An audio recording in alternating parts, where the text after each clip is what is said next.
Assalamualaikum warahmatullahi taala wabarakatuh. Nama saya Waris Hidayat. Hari ini saya nak ceritakan dekat korang tentang peperangan Tabuk.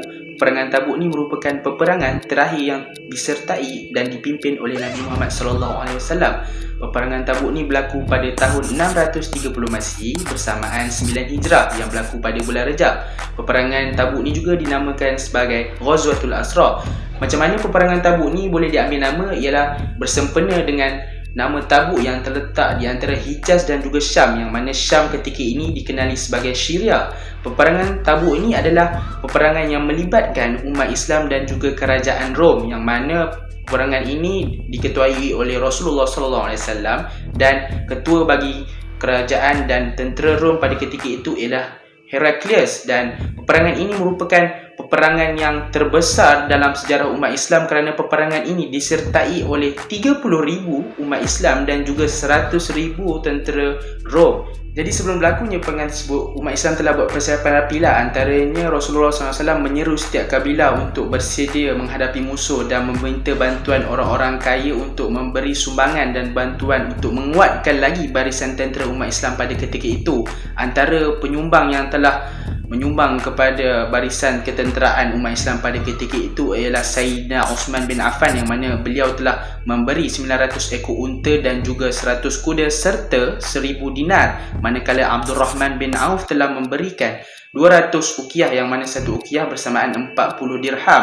Dan tidak ketinggalan juga dua sahabat besar iaitu Sayyidina Abu Bakar As-Siddiq dan juga Umar Al-Khattab. Mereka juga turut serta memberi sumbangan, yang mana Sayyidina Abu Bakar telah menyumbang semua hartanya, manakala Umar Al-Khattab telah memberikan separuh daripada hartanya. Pada waktu ni ada segolongan orang yang tak ada harta iaitu orang miskin datang kepada Rasulullah. Diorang ni bawa semangat untuk sertai peperangan ni, tapi pada waktu tu diorang ni tak ada apa-apa kelengkapan untuk menyertai peperangan ni. Diorang datang kepada Rasulullah, diorang minta kenderaan untuk menyertai peperangan. Tapi Rasulullah SAW bersabda, "Dalam hal ini aku tidak mendapat kenderaan yang dapat membawa kalian." Lepas diorang dengar sabda Nabi ni, diorang pun pulang sebab tak dapat sertai peperangan ni dalam keadaan diorang sedih, nangis tak dapat join peperangan ni.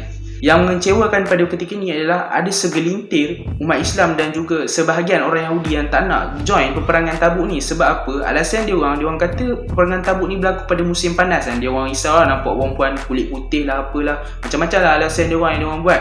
Padahal diorang tak nak join peperangan ni. Umat Islam ni datang kepada Nabi, diorang cakap tak nak join peperangan ni. Nabi pun iya kan je lah, iya kan, buat tak tahu je.